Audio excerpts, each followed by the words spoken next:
everyone. The topic of today's discussion is mucormycosis, its association with novel coronavirus, that is COVID-19. So starting with the introduction, when we talk about the fungal infection or mycosis, they comprise a series of infectious disease in which the pathogenic organism is a fungi or fungi. So when we talk about the mycosis, they can be primary pathogenic or they can be opportunistic. So in primary pathogenic fungal infections, it occurs in healthy host, whereas the opportunistic infections will act on individuals with diminished immunity. Now, talking about the classification of mycosis, they can be sub-classified into superficial, subcutaneous, systemic, opportunistic, and miscellaneous. So when we talk about the superficial mycosis or superficial fungal infection, they usually involve skin, hair, nail, and mucous membrane, in which the infection of skin, hair, and nails is caused by the dermatophyte, whereas the infections of skin, nails, and mucous membrane is caused by the Candida species. When we talk about the subcutaneous infections, they include the mycosis of skin, subcutaneous tissues, and bones, and they're usually caused by the saprophytic fungi of the soil, and they usually lead to tissue destruction as well as sinus formation. There are also systemic fungal infections, which are caused by the inhalation of the spores, and the primary site of infection is lung, and these category involve blastomycosis, histoplasmosis, coccidioidomycosis, or paracoccidioidomycosis. Also, there are certain opportunistic infections in which whenever an individual is immunocompromised, they will get an attack of opportunistic fungal infections. These include aspergillosis, penicillosis, zygomycosis, mucormycosis, candidiasis, and cryptococcosis. So today we'll be discussing about the mucormycosis. When we talk about mucormycosis, they are also known as zygomycosis or phycomycosis. It is a deep-seated fungal infection which occur as an acute and aggressive lesion. It was first described in 1885 by Peltoff, who discussed that mucormycosis is a rare but rapidly progressive disease which can be fatal, and it belongs to the class Zygomycetes or Phycomycetes, and it comes under the order of mucorales. After candidiasis and aspergillosis, it is the third most common angio-invasive infection. That means it has potential to invade into the blood vessels. Usually these fungi are ubiquitous. That means they are present everywhere in the normal individuals also. So they're usually harmless, but they can become pathogenic in certain conditions. Such predisposing conditions are: first is the uncontrolled diabetes mellitus, which is the most important predisposing factor for the development of mucormycosis, because in uncontrolled diabetes patients, there will be hyperglycemia, that is, the blood will be rich in glucose. Also, there will be diabetic ketoacidosis in such cases. So, if mucor species are available, so they will rely on the acidic pH because of the ketoacidosis and the glucose medium, which is there in the diabetic patients. This will enhance the fungal growth. Also, it will inhibit the neutrophil response. Therefore, it will increase the spread of or increase progression of mucormycosis. The second predisposing condition could be immunocompromised state of the host.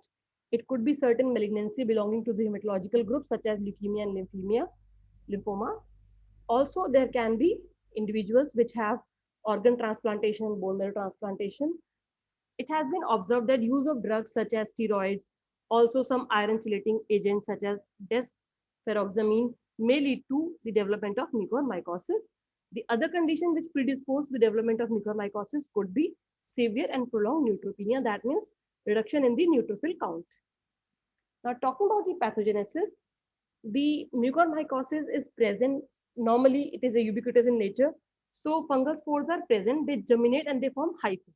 Whenever the fungal spores enter the tissues, they start forming the hyphae, and these hyphae are responsible for the initiation of symptoms. And also, if the individual is having a defective immune system, it will lead to the development of infection. Because of the impaired functioning of the host, that there will be increase in the hyphae in the blood vessels, which will lead to ischemia, thrombosis, infarction, therefore leading to the necrosis of the tissue. And in cases of diabetic patient, when there is ketoacidosis, there will be binding of the iron to the transferrin, which is usually inhibited. In cases of diabetic patient, this will lead to the increase in the iron level. This will also promote the growth of mucormycosis. So when we talk about the factors which play a role in the pathogenesis of mucormycosis, is one, the diabetes, that is the hyperglycemia condition. Second, ketoacidosis, which will increase the decrease the pH. It will create the acidic environment. And third is the raised iron levels. All these three conditions will promote the growth of mucormycosis. Now, when we talk about the superficial fungal infection or superficial mycosis, they usually cause oral discomfort, pain, burning sensation, aversion to food, whereas certain infections are there which are deep-seated. They are usually not recognizable clinically, so they will pose a diagnostic challenge to the clinician. So these deep fungal infections are usually associated with aggressive presentation because they will not present in the early form, and they will be found in association with ulceration and perforation into the bony areas.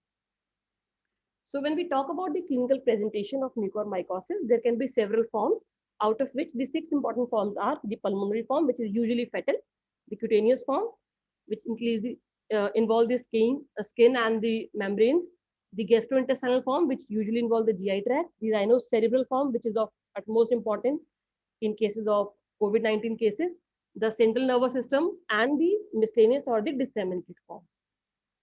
So when we talk about the mucormycosis infection, they can be further subclassified into two categories broadly, the superficial category and the visceral category.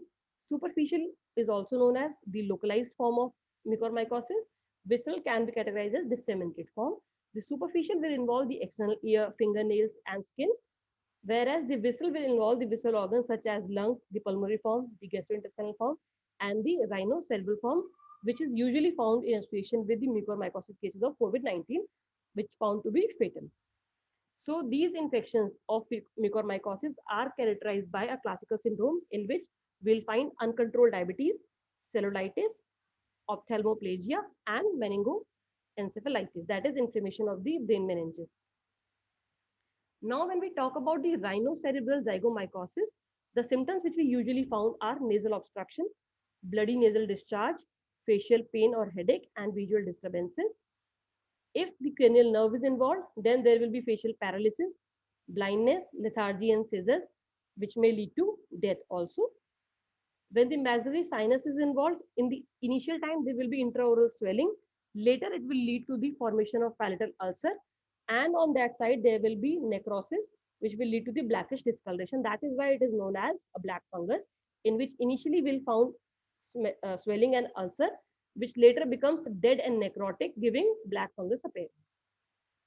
When we talk about the histopathology, mucormycosis can be cultured on Sebror's dextrose agar medium, in which the colonies can be observed as a cream-colored cloudy colonies, which later will transform into brownish black colonies. It can be confirmed histopathologically using H&E stain and special stains such as pyridic acid Schiff stain and Grocott's methenamine silver stain.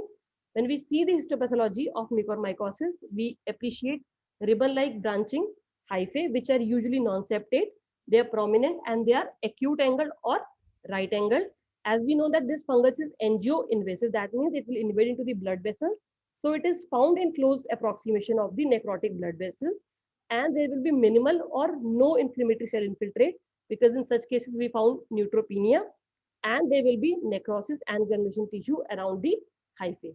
So when we appreciate the histopathological picture, there will be ribbon-like branch non-septate hyphae, which can further be appreciated in the special stain Grocott's methenamine silver stain. Now, when we see the histopathology, there is a close resemblance between the two species. One is aspergillosis, one is mucormycosis. So it is important to differentiate the two.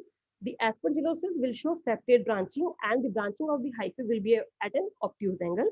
Whereas in cases of mucormycosis, the hyphae will be ribbon-like and it will be non-septate hyphae, and there will be acute angulation or right angulation in between the branching hyphae. So usually mucormycosis do not produce any specific clinical and radiographic presentation. Therefore, histopathology should be considered gold standard for its diagnosis. And nowadays, white fungus is common, which belongs to the category of aspergillosis, which is not that deadlier than the black fungus. And mucormycosis is considered to be a black fungus because it produces black necrotic areas around the nose and the eyes. Now, when we talk about the sample collection or the specimen collection, which is required to be submitted to the laboratory for the further investigation, either we can take the nasal swab, we can prepare a smear, we can take the imprint culture, using the Severed agar sponge, or we can take impression and we can pour the cast in the agar media, or saliva can be taken from which culture can be done, or the biopsy can be done for the definitive diagnosis. Now, after the collection of the specimen, transport of specimen is very much required. So specimen should be well labeled with all the patient details. Specimen should be placed in a sealed envelope, and if it is in a slide, its slide should be kept in a slide box and properly sealed. The specimen should be transported and processed within the 2 hours of the collection of the specimen. If any kind of delay is there, then we should add certain antibiotics so as to reduce the chances of any superadded bacterial infection to the specimen. And if we have to store this specimen, we need to refrigerate it at 4 degrees centigrade, but that storage should not be longer than 24 hours. And if specimens are blood or cerebrospinal fluid or CSF, it should not be refrigerated. It should be transported at room temperature. Now, when we talk about the lab diagnosis, so there are 4 approaches. Either direct microscopy can be done, in which the wet mounts can be prepared, or histopathological examination using H&E stain can be done, or culture of the organism can be done. If we follow the molecular method, there can be polymerase chain reaction and microarrays. Also, there are certain serological tests so as to detect the presence of antigen and antibody, and immunohistochemical approaches. So, talking about the treatment and the prognosis, the first and the foremost requirement is to control the predisposing factors such as diabetes.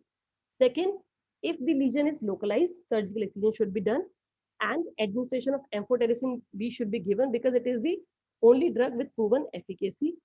The successful treatment will rely on the rapid and the accurate diagnosis, followed by the surgical debridement of the necrotic tissue, followed by the systemic administration of amphotericin B. Now, to summarize, we need to rule out these sign and symptom because these sign and symptom can be an alarming event, such as pain and redness around the eyes and nose, fever, headache, shortness of breath, altered mental status. There are certain predisposing conditions such as uncontrolled diabetes mellitus, immunosuppression if steroids are used too much, or there is prolonged ICU stay in cases of COVID, or any kind of comorbidity such as hypertension, diabetes mellitus is there, or during the treatment of COVID, voriconazole therapy has been given to the patient. So these are the predisposing conditions which should be kept in mind before ruling out the diagnosis of mucormycosis. And what to do? The very first and foremost requirement is to control hyperglycemia because it will increase the growth of mucormycosis. We should use steroid judiciously. Every time when oxygen therapy is given, sterile water should be used. The antibiotic and antifungal use should be kept in mind that they should be used judiciously, and there should be regular monitoring of blood glucose level. Now, what not to do when you get the infection? We should not miss any kind of sign and symptom. We should not hesitate to take medical advice, and we should not lose time to initiate treatment because whenever a disease has been diagnosed in the early, the prompt treatment can be given in the initial stage. Now, how to manage? First is to control the diabetes. Second, to reduce the intake of steroids. Third, to discontinue the immunomodulating drugs. Surgical debridement only if needed. And the last and the important thing, that to maintain the adequate hydration through diet. So to conclude, I would like to say that oral mycosis must be suspected within the early presentation, especially if the individual is immunocompromised or the patient is under immunosuppressive drugs. If the diagnosis is early and prompt, it will lead to a successful treatment. So it is the responsibility of the oral physician to do the correct diagnosis of mucormycosis, and if required, the patient should be referred to the higher centers for the better treatment possibilities. And all these things will help us to reduce the mortality and morbidity, which is found to be associated with this debilitating disease. Thank you.